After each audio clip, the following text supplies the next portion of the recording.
अपने फ्रेंड को तो करना चाहिए, बाकी बड़े लोगों को अपन कभी कभी खुद लगा लेते हैं। जैसे महाराज जी हुए, माता जी हुए, उनकी तरफ से नहीं आता तो अपन लगा लेते हैं। लेकिन मेघा को तो लगाना ही चाहिए ना, भूलना नहीं चाहिए। नहीं, मेघा को नहीं बोली। अच्छा नहीं, मैं आपको कह रही थी, एक बार आप अपनी नहीं ली थी। तुमने मेघा का बताया? नहीं नहीं, अच्छा, मेरा ही बताया। एक बार नहीं करी थी बुआ। अच्छा, करेक्ट। बुआ ने मैंने मेघा वो ऐसे नहीं होता, एक बार नहीं उठाए तो दिन भर में दूसरी बार भी आ सकता था। अच्छा, तुमने पहली बार में मेरे बारे में बताया था, इस बार मैं भूली थी तब। हाँ। अच्छा, चलो आज फिर से कर रहे तुमको विश। नहीं हुआ। नहीं। चलो चलो करते हैं मंगलाचरण।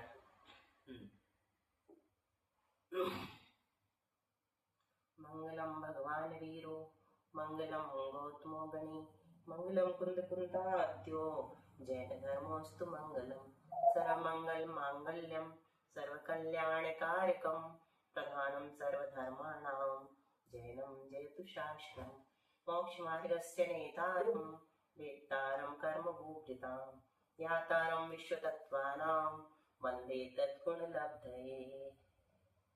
आचार्य पूज्यपाद स्वामी जी महाराज की जय। संत शिरोमणि आचार्य गुरु श्री विद्यासागर जी महाराज की जय। आचार्य गुरु श्री समय सागर जी महाराज की जय। आचार्य गुरु श्री प्रज्ञा सागर जी महाराज की जय। परम पूज्य गुरु श्री सरल सागर जी महाराज की जय। तीन कमलों करुणमणि महाराज की जय। द्वादशांग रानी माता की जय। संपूर्ण आरिका माता जी की जय। पूज्य गुरुमती प्रणमती आदि सभी बड़ी माता जी की जय। आरिका चिंतन मती माता जी की जय। अब दिख रहे हैं किसी को सविता दीदी? हाँ ना अभी तो। हाँ, तो क्या करना है? सविता बुआ आपके जन्मदिन की बहुत सारी शुभकामनाएं। अच्छा, बुआ ने बोल दी। मेरा तो कल बर्थडे था, आज पड़ी है। तो सब लोग बिलेटेड देते हैं ना, सब लोग बिलेटेड। सबको बधाई, धन्यवाद। सबकी तरफ से तुमको बहुत सारी शुभकामनाएं, और हम सब लोग भूल गए, इसके लिए क्षमा सबकी ओर से। जानबूझ आपने दिलाया थी कल आपको। हम समझ गए थे, आज समझ गए थे। साल का सबसे छोटा दिन है तुम्हारा जन्मदिन, 21 दिसंबर। चलो बढ़िया। अच्छा, आपने अच्छा लिख के भेज दिया, आपने अच्छा लिख के भेज दिया तो आप खुश हो गए ना। चलो अच्छा, हम कौन सा सूत्र पढ़ रहे हैं मेघा? तो इसमें से हमारे क्या क्या विषय हो गए हैं? निर्देश आदि में से निर्देश और स्वामित्व। निर्देश के बाद निर्देश स्वामित्व दो हो गए है ना। अब क्या पढ़ना है आज?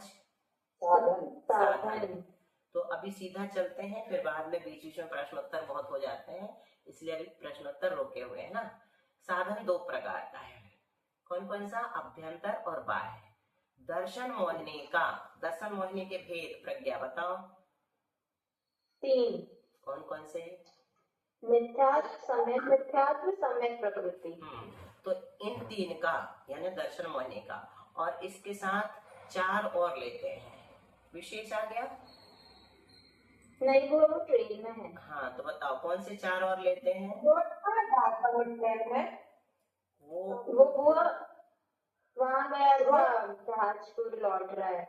गया था तब? नहीं, कल पढ़ रहा था। हाँ, वो 4 और लेते हैं इसमें जो आप कह रही हो। उसके साथ 7 प्रकृतियों का उपशम 6 उपशम बताते हैं, तो 4 और कौन से लेते हैं? कौन सी कषाय के भेद? कौन सी कषाय? अनंतानुबंधी क्रोधमान मायालो और दर्शन मोहिनी। विशेष रूप से गुण स्थानों में दर्शन मोहिनी का ही काम रहता है ना। मोह और योग के निमित्त से होने वाले परिणामों की तरतमता को गुण स्थान कहते हैं। ये अपन पढ़ेंगे धीरे धीरे। तो मोहिनी कर्म का ही पूरा का पूरा किया धरा होता है गुण स्थानों के निर्माण में, है ना। मोहिनी कर्म का ही पूरा काम रहता है। तो यहाँ पर जबकि साधन बता रहे हैं तो वहां पर भी जब साधन बता रहे हैं तो वहां पर भी दर्शन मोहिनी का उपशम क्षय या क्षय उपशम अभ्यंतर साधन है। उपशम होगा तो कौन सा सम्यक दर्शन होगा? औपशमिक। क्षय होगा तो कौन सा सम्यक दर्शन होगा? क्षय। और क्षय उपशम होगा तो कौन सा सम्यक दर्शन होगा? क्षय। ये सब हम पढ़ के आए हैं। तो ये अंतरंग साधन है ना, किसके? सम्यक दर्शन की उत्पत्ति के साधन पढ़ रहे हैं अपन। तो अंतरंग साधन तो ये होगा दर्शन मोहिनी का उपशम होना चाहिए, अथवा क्षय होना चाहिए, अथवा क्षय उपशम होना चाहिए। तीनों एक साथ नहीं हो सकते, तीन में से कोई भी एक होगा, है ना। एक के बाद एक होंगे। यदि अभी तक उपशम सम्यक दर्शन नहीं हुआ है जिस जीव को, उसको क्या कहते हैं? कौन सा मिथ्या दृष्टि? अनादि मिथ्या दृष्टि। और जिसको एक बार हो गया और छूट गया, है ना, वो सादी हो जाएगा, सादी मिथ्या दृष्टि। तो इस प्रकार से ये अंतरंग साधन है सम्यक दर्शन की उत्पत्ति के। सम्यक दर्शन अकेला क्यों बोल रहे हैं अपन? जीवादि सात तत्व सम्यक दर्शन आदि तीन का ज्ञान हमें करना है। लेकिन यहाँ पर इस प्रसंग में आचार्य पूज्यपाद स्वामी ने सम्यक दर्शन को बनाया है। उसके माध्यम से सभी का हमें समझना चाहिए। सम्यक ज्ञान की उत्पत्ति, सम्यक चारित्र की उत्पत्ति, जीवादि सात तत्वों का भी सब में लगाना है ना ज्ञान। तो यहाँ पर सम्यक दर्शन की प्रधानता से कथन चल रहा है। तो बाह्य साधन क्या है इसके? पहली मारणा कौन सी है? नहीं, पहली मारणा गति है ना। गति, हाँ, गति मारणा के चार भेद बोलो। तो सबसे पहले नंबर में कौन सी मारणा आई है? नरक गति। इसलिए यहाँ पर नारकियों से शुरू किया है ना। ये नोटिस करना चाहिए तुम लोगों को कि बाह्य साधन बता रहे हैं तो सबसे पहले नारकी क्यों बता रहे हैं? क्योंकि मारणाओं में सबसे पहले गति मारणा है और गति मारणा में भी सबसे पहले नरक गति मारणा है ना। इसलिए सबसे पहले नारकियों को पकड़ते हैं। नहीं तो देवों को भी बताया जा सकता था, मनुष्यों को भी, लेकिन नहीं। क्रम बहुत महत्वपूर्ण है सर्वार्थ सिद्धि जैसे ग्रंथों में, क्योंकि मारणाएं यहाँ पर प्रधान है। तो नारकियों में चौथे नरक से पहले तक कौन सा नरक, कौन कौन से नरक कहलाएंगे? चौथे नरक से पहले तक धम्मा वंशा मेघा, ठीक बोला। हाँ, धम्मा वंशा मेघा, है ना, तीन ले लेना। तो ये चौथे नरक से पहले तक कहलाएंगे तीन नरक, अर्थात तीसरे नरक तक, अथवा पहली दूसरी तीसरी पृथ्वी तक भी कह सकते हैं। तो यहाँ पर किन्हीं के जाति स्मरण से, किन्हीं के धर्म श्रवण से और किन्हीं के वेदना अभिभाव से, कितने कारण बताए? जाति स्मरण, धर्म श्रवण और वेदना अभिभाव। वेदना अभिभाव मतलब वेदना अभिभाव से, अभिभाव का अर्थ तो होता है तिरस्कार, लेकिन हमको क्या लेना है? वेदना अभिभाव से वेदना की अधिकता, हाँ, अनुभव ही लेना है ना, अनुभव ही लेना है। तो जाति स्मरण कब होगा नारकी को, कोई बताएगा? सम्यक दर्शन की प्राप्ति कराने वाला जाति स्मरण कब होगा? मतलब जीवन में जाति स्मरण तो कब, कई बार हो सकता है जीवन भर में। मनुष्यों को भी, त्रियंचों को भी जाति स्मरण होता है, लेकिन जो सम्यक दर्शन की प्राप्ति में कारण बनता है वो जाति स्मरण कब होगा? पता है किसी को? अच्छा, जैसे किसी नारकी ने क्या किया? किसी नारकी ने नरक में जन्म लिया, तो जन्म के पहले समय से लेकर अंतर मुहूर्त के अंदर उसको जो जाति स्मरण होगा वो सम्यक दर्शन की उत्पत्ति का कारण बनेगा। क्या ये नियम है? बाद में कितनी बार भी जाति स्मरण होता रहे, जरूरी नहीं वो हम समझ नहीं पाए। हाँ, बता रहे। कुछ और चल रहा है क्या तुम्हारे साथ? कुछ काम चल रहा है? आवाज क्या बार बार? किसकी? किस चीज की बोलता? किसी का? तो किसी की तरफ म्यूट कर देते हैं। अभी सब सुनो है, अब देखना आ रहा है कि नहीं। अभी नहीं आ रहा। अभी नहीं आ रहा, तो अभी हमने पारुल का बस म्यूट किया है, तो पारुल की साइड से आ रहा हूँ। पारुल तुम अभी सुनो, है हम बता रहे हैं फिर से। नरक गति में जाति स्मरण सम्यक दर्शन की उत्पत्ति में कारण कब बनेगा? तो जिस समय नरक गति में जीव ने जन्म लिया, पहले समय से लेकर अंतर मुहूर्त के पहले तक जाति स्मरण होगा, तो वो जाति स्मरण सम्यक दर्शन की उत्पत्ति का कारण बनेगा अपन को, है ना। ठीक है, तो वहां पर जाति स्मरण जो बना है कारण, वो कौन से सम्यक दर्शन का कारण बनेगा? प्रथमोपसम, क्षयोपशम। क्षय तो हो ही नहीं सकता, वहां पर क्षय लेकर के जाते हैं, है ना। तो क्षयोपशम का कारण बन सकता है, क्षयोपशमिक सम्यक दर्शन उत्पन्न हो सकता है, क्योंकि प्रथमोपसम भी इतनी जल्दी नहीं होता। प्रथमोपसम के भी सबके काल हैं, किस गति में कितने समय बाद उत्पन्न होता है, ये अभी हमने तुम लोग को बताया नहीं है, बता देंगे, है ना। अलग चारों गति का अलग अलग काल है। जैसे मनुष्य गति का पता है। फिर से आवाज आती है थोड़ी थोड़ी दीदी, फिर से आवाज आ रही थोड़ी थोड़ी, सबको म्यूट कर देंगे आप। और सबको करेंगे तो फिर पढ़ाना मुश्किल हो जाएगा। म्यूट करूं सबको तो फिर क्या होगा, जो बोलेगा वो अनम्यूट कर लेंगे सब। कई बहनों का फिर अनम्यूट करना मुश्किल होता ना। इन लोग का एक बार खुला तो दीदी तक चल जाता।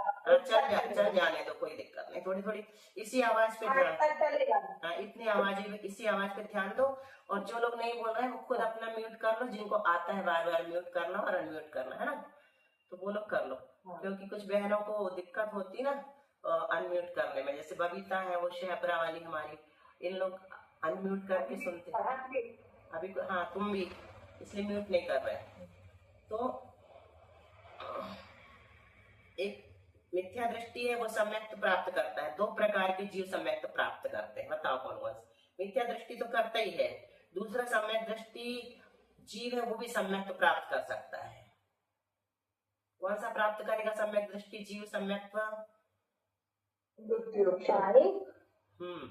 क्षायिक और द्वितीयोपसम, बिल्कुल सही। तो सम्यक दृष्टि जीव अगर औपशमिक सम्यक दृष्टि है तो वो उपसम सम्यक दर्शन से कौन सा करेगा?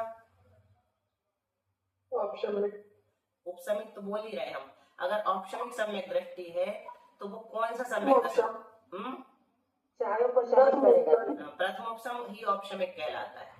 औपशमिक और प्रथमोपसम एक ही बात है। द्वितीयोपसम को अपन द्वितीयोपसम ही कह देते हैं ना।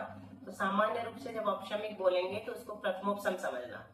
तो सुनो इसको ध्यान से, जो प्रथमोपसम सम्यक दृष्टि है वो जब भी करेगा तो विजय जी ने सही बताया, क्षयोपशमिक ही करेगा, सम्यक दर्शन प्राप्त करेगा, तो है ना। और क्षायिक सम्यक दृष्टि क्षयोपशमिक से करता है, अभी आप लोगों ने बता दिया।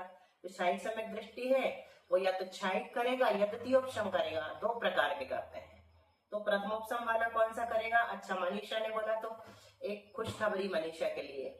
माता जी ने तुमको याद किया, आज पूछ रही थी कि मनीषा पढ़ रही है कि नहीं, और सबके लिए पूछा कि क्लास कैसी चल रही है, सब लोगों को समझ में अच्छे से आ रहा है। मैंने कहा हाँ धीरे धीरे पढ़ा रहे हैं। सविता का पूछा, सविता पढ़ रही कि नहीं। फिर मनीषा का पूछा, मनीषा पढ़ रही कि नहीं। मैंने कहा, और वो तुमको पथरिया बोल देती है। तो हमने कहा नहीं मनीषा पथरिया कोई नहीं पढ़ रही। कहती नहीं गढ़ा कोठा।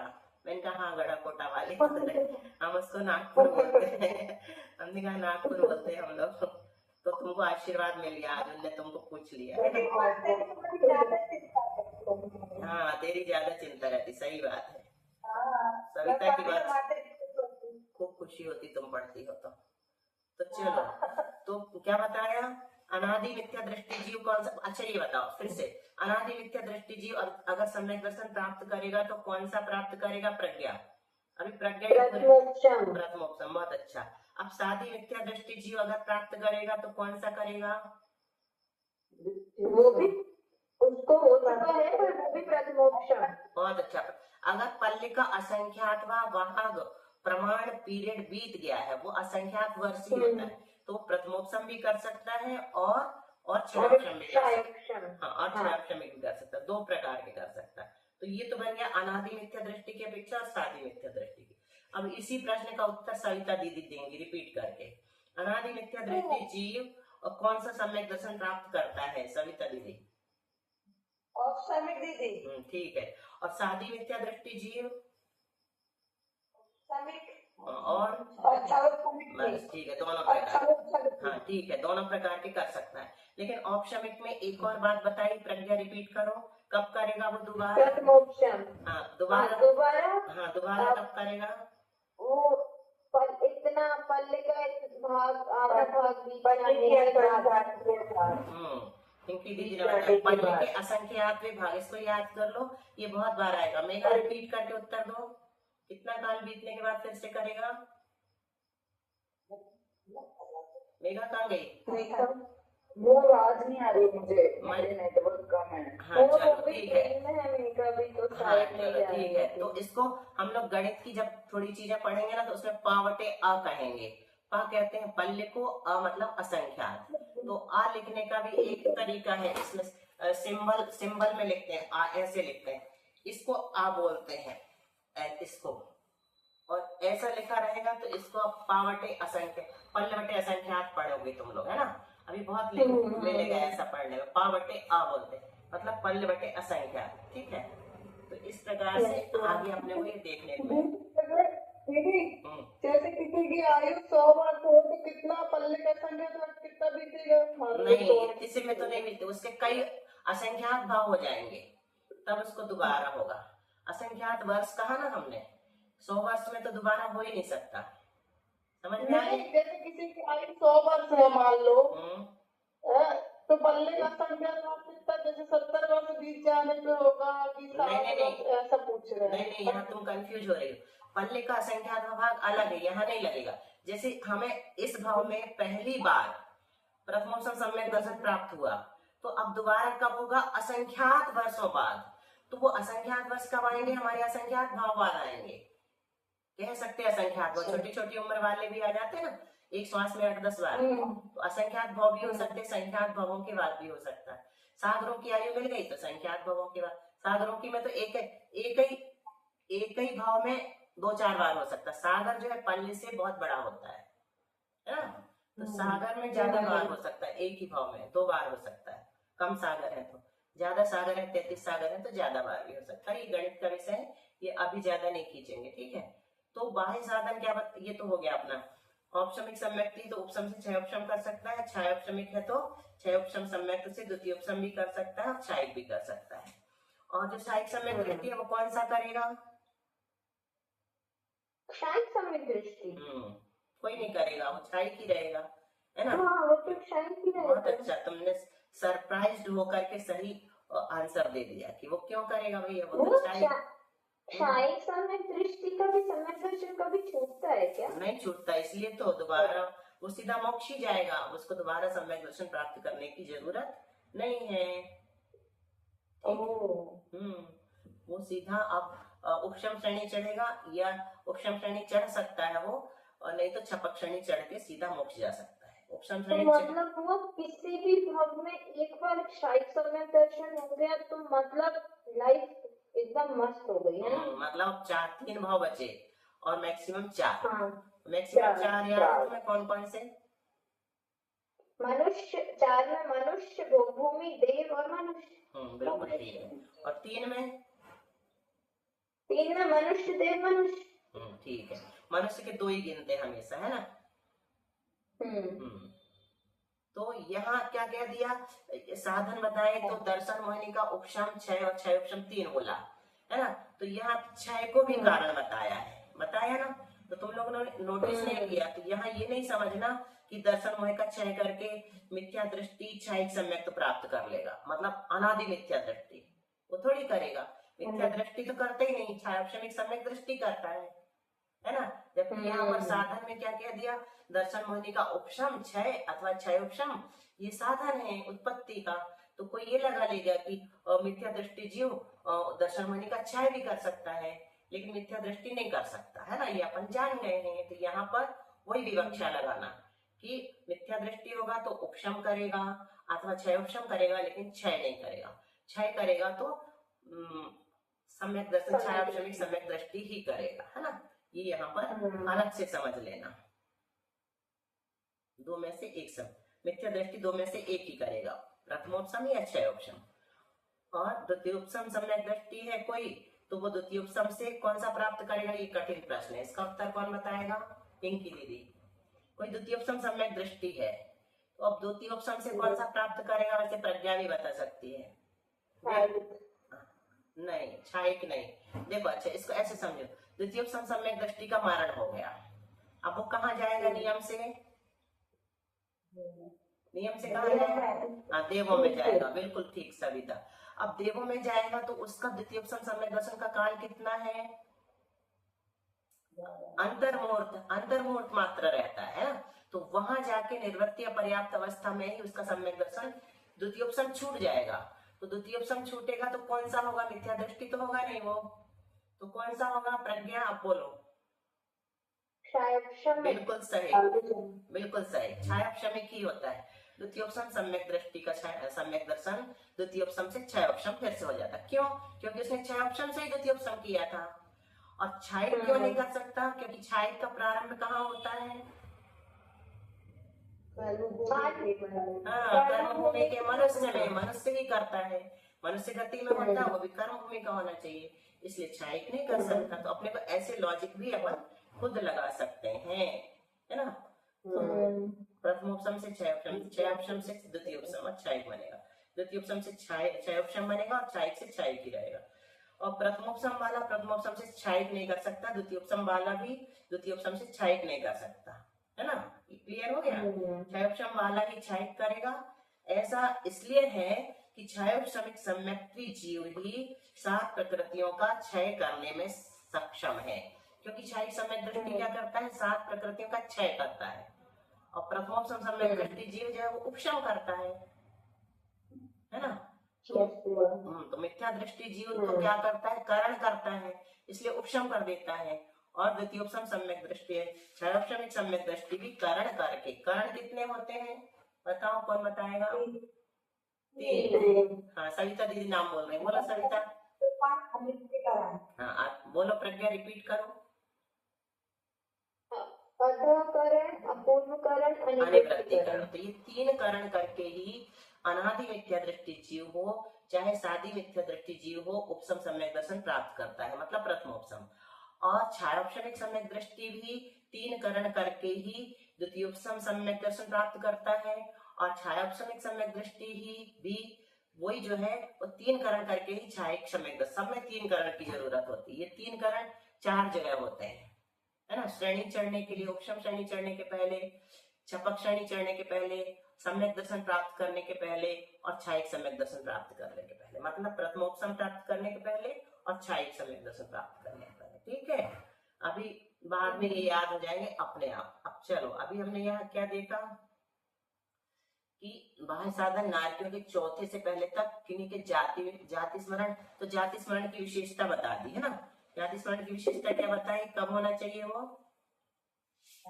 उन जीव का जन्म हुआ है और एक समय पहले समय से अंतर मुहूर्त तक, अंतर मुहूर्त के पहले समय से अंतर मुहूर्त के पहले जो होता है वो जाति स्मरण समय दर्शन का कारण बनता है। ठीक है, बहुत अच्छा। तो इसलिए अब छायक सही है।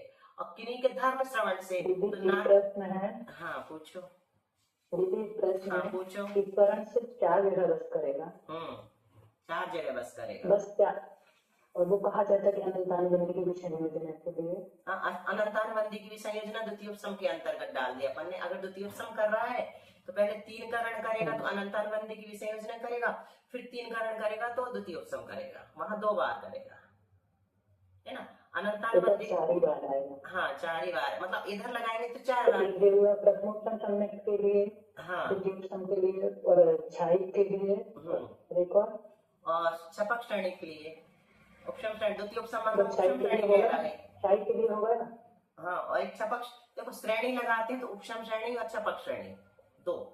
ठीक है, तो उपशम श्रेणी में क्या हो जाता है, द्वितीय विषय योजना भी हो जाती है, द्वितीय उपसम भी हो जाता है, वो सब करण पूर्वक होते हैं। अगर अपन अलग अलग गिनेंगे तो द्वितीय उपसम के लिए भी करण करता है, और छायोपशम के लिए 2 करण करता है, श्रेणी के लिए 3 करण करता है, फिर 6 जगह बन जाएंगे। मतलब द्वितीय उपसम के लिए अलग, अनंतानुबंधी की विषय योजना के लिए अलग, वो भी लगा लेंगे। तो अनंतानुबंधी की विषय योजना कितनी गतियों में हो सकती है, कहाँ कहाँ हो सकती है, बोलो पिंकी दीदी, आवाज आ रही गाना है? गाती हूँ। हाँ बहुत अच्छा। सविता तुम्हारा तो कर्णालय बहुत अच्छा है, तुम क्यों डरती हो कर्णालय पढ़ने से? मेरे को डर लगता है दीदी, गलत बोल दी तो। गलत बोल दी तो क्या होगा, वही तो सुधरेगा यहाँ पे। बिल्कुल सही बोल रहे हो। दीदी शाहिद नंबर दर्शन होता है लाइफ टाइम सिम। हाँ लाइफ टाइम सिम, बहुत अच्छा, वेरी गुड। कितना अच्छा उदाहरण दिया। अब दोबारा रिचार्ज करने की जरूरत ही नहीं है। दीदी करम भूमि का क्या? करम भूमि का मनुष्य अनंतरंग बंदी की विषय योजना करेगा। नहीं, चारों गतियों में अनंतानुबंधी की विषय योजना हो सकती है, विषय योजना में कोई बाधा नहीं। और जो विषय योजना करके आ चुका है किसी भी गति से, वो यदि यहाँ श्रेणी चढ़ रहा है तो उसे दोबारा विषय योजना करने की जरूरत नहीं, सीधा द्वितीय उपसम करके उपसम श्रेणी चढ़ जाएगा, है ना।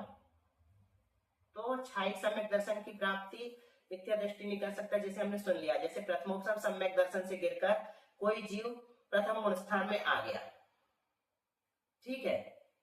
अब प्रथम गुण स्थान से वह जीव कौन सा सम्यक दर्शन प्राप्त करेगा? पहले कम का संख्या अनुवाद काल की क्रिया है तो प्रथम सम करेंगे, नहीं तो चौसम करेंगे। बस प्रथम गुण स्थान से अभी पल्योपम में नहीं जा रहा है, सीधा क्षयोपम कर सकता है ना। पहले में आ गया तो क्षयोपम कर सकता है। क्योंकि उस मिथ्या दृष्टि जीव का अब वो काल कौन सा कहलाता? वेदक प्रायोग काल कहलाता है ना। जब तक वो दूसरी बार प्रथमोपसम सम्यक दर्शन करने के पहले क्षयोपम ही करता रहेगा, असंख्यात बार कर सकता है क्षयोपम सम्यक दर्शन का अर्धपुद्गल परावर्तन काल में। तो उस काल को क्या कहते हैं? वेदक प्रायोग काल। वेदक यानी क्षयोपम, तो क्षयोपम के योग काल है उसका। अब चलेगा, कब तक चलेगा? जब तक पल्ले का असंख्यात्वा भाग नहीं बीत जाता। ये थोड़ी आगे की बात बता दी, लेकिन हमें लग रहा है प्रज्ञा को समझ में आ गया होगा। बताओगी क्या? हाँ हुआ। कोशिश करो।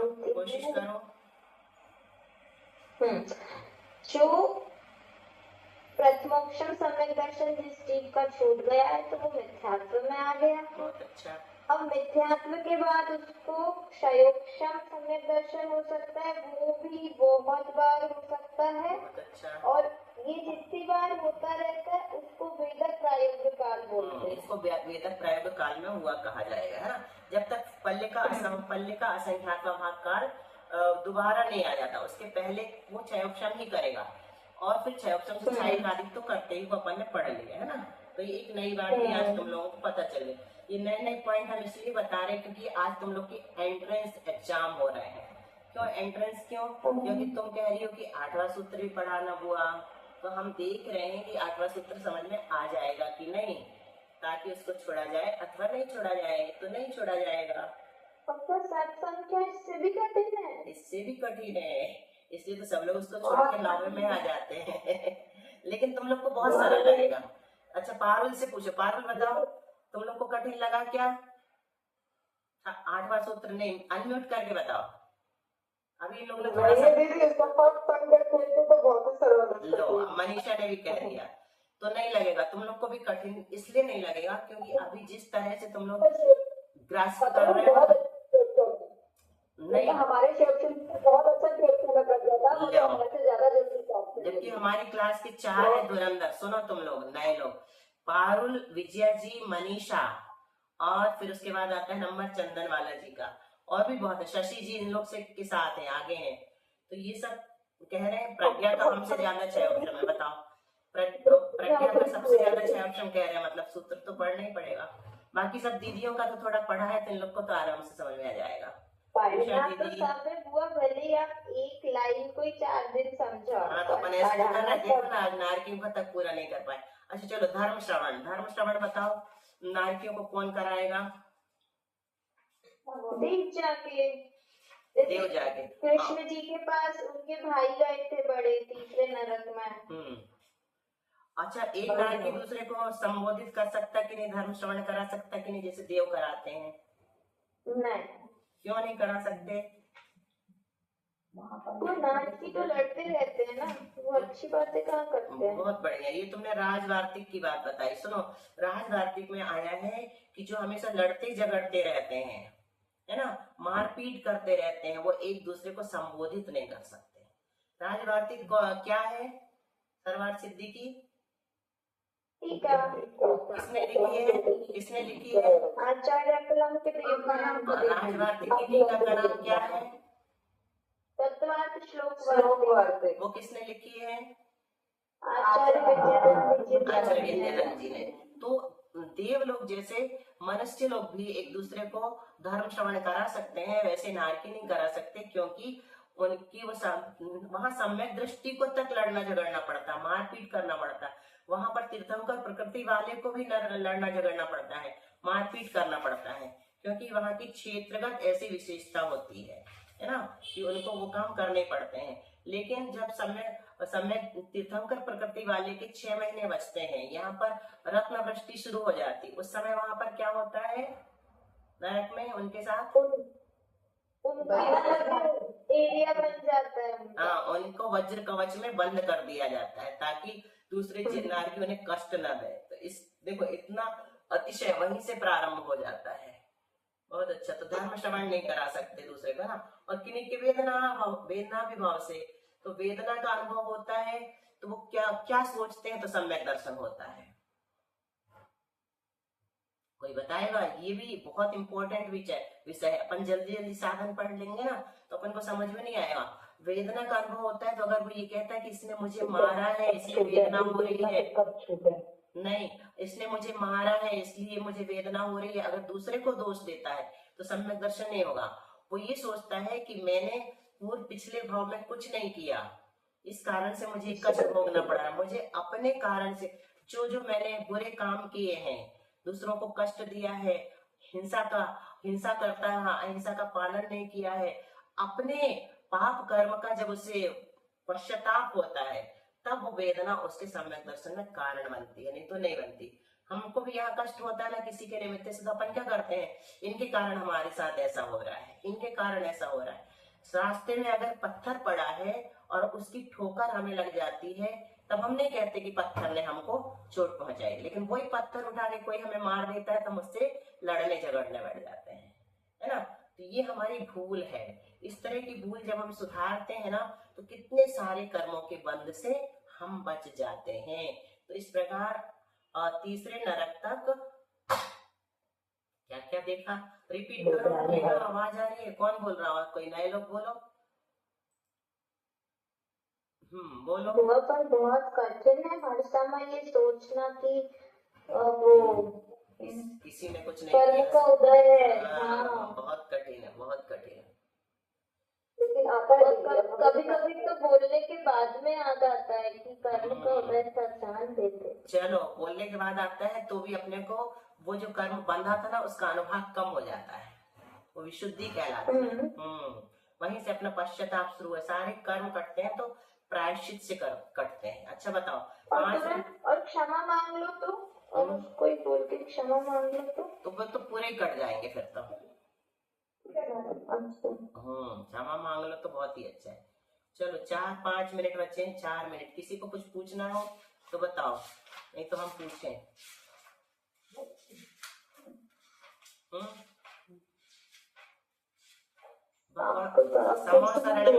समोसरण में गणधर कौन बनते हैं? दीदी हम एक बात बता रहे छोटी है आज मीना दीदी, चलो बताओ। तुम तो 2 दिन से दिख नहीं रही थी, तो हम सोचे वही है। एक बार क्या हुआ, एक राजा का बच्चे नहीं हो रहे थे, तो राजा ने कहा कि किसी ज्योतिषी से मिलते हैं, पता चले क्यों नहीं हो रहा है। तो एक ज्योतिषी के पास गए, तो ज्योतिषी ने कहा तुम किसी बच्चे को बलि दे दो तो तुम्हारा बच्चा हो जाएगा। तो राजा ने दिन भर ही पिटवा दिया पूरे राजमहल के आसपास नगर में, जो भी बच्चे को हमें बच्ची मिलेगा हम उसे ढेर सारा धन देंगे। तो एक गरीब परिवार था, उन्होंने कहा कि मेरे पास 3 बच्चे हैं, तो एक छोटा बच्चा है, चलो अपना दे दो, उसका कोई काम का तो है नहीं है, एक बच्चा दे देते, अपने पास धन संपत्ति आ जाएगी, परिवार अच्छे से चलेगा। और वो बेचारा गरीब परिवार का बच्चा अपने उसके माता पिता के साथ राजमहल में जाता है, और उसके माता पिता उस बच्चे को राजा को सौंप देते हैं कि बच्चा माँ को दे रहे हैं, आप हमें धन दें ताकि अपना जीविका अच्छे से चला। तो वो धन लेके आ जाते हैं। अब राजा उससे पूछते बच्चे से, बताओ बेटा तुम्हारी अंतिम इच्छा क्या है? तो उसने कहा मेरी अंतिम इच्छा है कि मुझे मिट्टी दे दो, गीली मिट्टी ला के दो। तो वो गीली मिट्टी ला के देता है, राजा मंगवा के देता है तो घर मकान बनाता है, छोटे छोटे छोटे छोटे छोटे, और राजा के सामने उस एक एक मकान को तोड़ना शुरू कर देता है। पहला मकान तोड़ रहा, दूसरा मकान तोड़ता, तीसरा मकान तोड़ देता, चौथा मकान को बचा के रखता है, चौथे घर को। तो राजा बोलते हैं ऐसा क्यों किया तुमने, पहला दूसरा तीसरा क्यों तोड़ दिया? तो कहता है कि राजन, पहला मकान मेरे माता पिता का है जिन्होंने मुझ पर दया नहीं की और बलि के लिए आपके पास भेज दिया, तो इस मकान को मैंने गिरा दिया। तो दूसरा मकान क्यों गिराया? तो दूसरा मकान मेरे कुटुंबियों का है जिन्होंने मेरे माता पिता को रोका है और उन्होंने भी साथ दिया और उन्होंने तो आपके पास भेज दिया, इसलिए मैंने दूसरा भी तोड़ दिया। तो तीसरा क्यों तोड़ा? बोला तीसरा राजा आपका मकान है, मैंने इसलिए तोड़ दिया क्योंकि आप राजा होके रक्षक हो गए, आप भक्षक बन गए, आप मुझे बलि देने के लिए यहाँ बुलाए। तो राजा को सुनकर बहुत दुख हुआ, यार ये मैं क्या करने जा रहा हूँ, एक अपने बच्चे के लिए दूसरे बच्चे को प्राण ले रहा हूँ, ये तो गलत है। और वह उस बच्चे को अपना बच्चा मान लेता है और कहता है बेटा मुझे दूसरा बच्चा नहीं चाहिए, मैं तुम्हें बलि नहीं चढ़ाऊंगा। चौथा मकान जब बचा रहता है किसके लिए, इसको क्यों नहीं तोड़ा? बोले ये तो भगवान का है, भगवान ही मेरी रक्षा करेंगे, इसलिए मैंने इसको नहीं तोड़ा। संसार में कोई किसी का सगा नहीं है, कोई अपने नहीं है, सब पराये हैं, सिर्फ भगवान ही हमारे लिए है, इसलिए मैंने भगवान के शरण में जाना चाहिए। इतनी सुंदर कहानी बताई, सबको बहुत अच्छी लगी, तालियां छोटी दीदी बहुत की। अच्छी कहानी। मीना दीदी सागर वंदना, मीना दीदी सागर वंदना, चलो सागर प्रज्ञा प्रणाम। जिलवाणी स्तुति। साधना है क्या? हाँ पूरा। साधना कल करेगी, आज तुम करो। हाँ। शास्त्र पठन में मेरे द्वारा यदि जो कहीं कहीं प्रमाद से कुछ अर्थ वाक्य पद मात्रा छूट गई, सरस्वती मेरी उस त्रुटि को कृपया क्षमा करे और मुझे कैवल्य धाम में महाविलंब धरे। वांछित फलदात्री चिंतामणि सदृश मात्र तेरा, वंदन करने वाले मुझको मिले पता मेरा। मोदी समाधि विशुद्ध भावना आत्म सिद्धि मुझको मिले और मैं पा जाऊंगा मोक्ष महासुख को। बुद्धि समाधि परिणाम उपलब्धि सिद्धि चिंतामणि चिंतित वस्तुदाने त्वां वन्दमानस्तु नमस्तु देवी। आचार्य पूज्यपाद स्वामी की जय, सर्वार्थ सिद्धि महाग्रंथ की जय।